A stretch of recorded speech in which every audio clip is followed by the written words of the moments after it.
শিব মন্দির সমূহে সকাল থেকে ভক্ত দর্শনার্থীদের উপচে পড়া ভিড়। মা বোনেরা শিবলিঙ্গকে স্নান করিয়ে শিব চতুর্দশী ব্রত পালন করলেন। বুধবার সকাল 9:42 থেকে শিব চতুর্দশী শুরু হয়েছে। পৌরাণিক মতে শিব চতুর্দশী উৎসব কার্যত শিবের দৈব অবতারের ব্রত পালন। পুরাণ অনুযায়ী নিরাকার থেকে আকারে শিবের দ্বৈত অবতারের রাতকে বলা হয় মহাশিবরাত্রি। শিব দ্বৈত অবতার কাম, ক্রোধ, লোভ, আসক্তি ও হিংসা হরণকারী বলে উল্লেখ্য। এমনকি পরম সুখ, শান্তি ও ঐশ্বর্য দাতা বলে কথিত। সনাতনী পঞ্জিকা অনুসারে ফাল্গুন মাসের কৃষ্ণপক্ষের চতুর্দশী তিথিতে মহাশিব চতুর্দশী ব্রত পালনের রেওয়াজ। সেই রেওয়াজে বুধবার সকাল থেকে শিব চতুর্দশী তিথির সূচনা এবং এই তিথির সূচনা থেকেই রাজধানী আগরতলা সহ গোটা রাজ্যের শিব মন্দিরগুলোতে ভক্ত দর্শনার্থীরা ভিড়ের মধ্যে দীর্ঘ লাইনে দাঁড়িয়ে শিবলিঙ্গ স্নান করালেন এবং শিব চতুর্দশী ব্রত পালন করলেন। এদিন সকাল থেকে রাজধানী আগরতলার সেন্ট্রাল রোড স্থিত শিববাড়ি, বটতলা স্থিত শিব মন্দিরে ছিল উপচে পড়া ভিড়। উপবাসী মা বোনেরা এক্ষেত্রে দীর্ঘ লাইনে দাঁড়িয়ে শিবলিঙ্গে দুধ, ঘি, চন্দন ঢেলে শিব দ্বৈত অবতারের ব্রত পালন করলেন।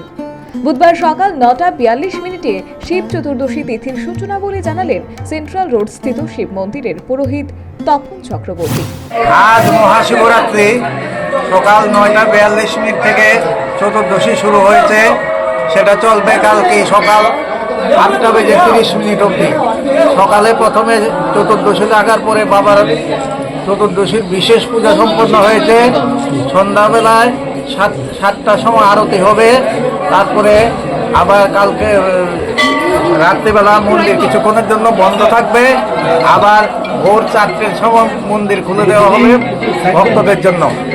সকাল 8:30 অবধি ভক্তরা বাবাকে স্নান করিয়ে নিজের মনোবাসনা বাবার কাছে বলতে পারবে। শিব চতুর্দশীতে আরাধ্য দেবীর কাছে সর্বমঙ্গল কামনা করলেন বলে জানালেন শিব ভক্ত প্রাণা ব্রতচারিণী। ভগবানের কাছে কি প্রার্থনা করলেন? এই তো ভগবানের কাছে এটাই প্রার্থনা, পরিবারের সবাই যাতে ভালো থাকে, সুস্থ থাকে, এটাই কামনা করছি। কিভাবে আজকের দিনটা মানে করেন আপনারা? এই তো পূজা করবো, পূজা করে তারপর পূজা যদি পারি তাহলে হবে, উপোস রেখে পূজা অর্চনা হবে।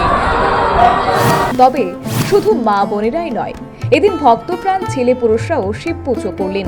প্রতি বছর ফাল্গুনের শিব চতুর্দশীতে শিব মন্দিরে এসে শিব পুজো কার্যত রেওয়াজে পরিণত। স্বামী সহ পরিবারের অন্যান্য পরিজনদের মঙ্গল কামনায় এবারও এই দিনে শিব পুজো করতে আসা বলে জানালেন ভক্তিপ্রাণা গৃহিণী। প্রতি বছরই আসেন? ভগবানের কাছে কি প্রার্থনা করেন? সবাই যাতে ভালো থাকে, সবাই মঙ্গল কামনা করে। কোথায় বাড়ি? কি নাম? তবে এদিনের বেলাতেই শুধু ব্রত পালন শেষ নয়, শিবরাত্রিতে প্রহরে প্রহরে বিভিন্ন আঙ্গিকে ভক্ত সাধারণ শিবলিঙ্গ স্নান করান বলে জানালেন বটতলা স্থিত শিব মন্দিরের পুরোহিত কেশব চক্রবর্তী। আবার রাত্রেবেলা আমাদের যখন প্রহর আরম্ভ হবে তখন প্রহরে প্রহরে আবার ভক্তরা স্নান করাবে। প্রথম প্রহরে দুধ দিয়ে স্নান করাইব, এর 3 ঘন্টা পরে আবার দ্বিতীয় প্রহর তখন দই দিয়ে স্নান করাইব। এরপরে চতুর্থ প্রহর আবার 12টার সময় আবার ঘি দিয়ে স্নান করাইব। এরপরে লাস্ট প্রহর রাত্র 3টার পরে তখন মধু দিয়ে স্নান করাইব।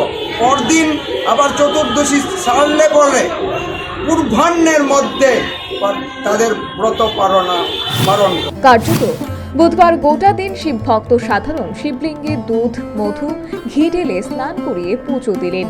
পৌরাণিক মতে শিবরাত্রিতে শিব এবং পার্বতী বিবাহ সূত্রে আবদ্ধ হয়েছিলেন। ভক্ত সাধারণ ফাল্গুনের শিব চতুর্দশীর গোটা রাজ্যকে শিব পার্বতীর অতীত বিবাহের আধ্যাত্মিক আনন্দ উপভোগ করেন বলে সংশ্লিষ্ট তথ্যবিজ্ঞ মহলের অভিমত।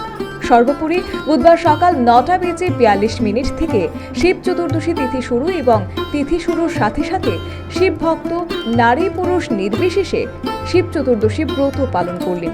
পঞ্জিকার নির্ঘণ্ট অনুযায়ী বৃহস্পতিবার সকাল 8:30 শিব চতুর্দশী তিথির অবসান। Bureau report, news vanguard.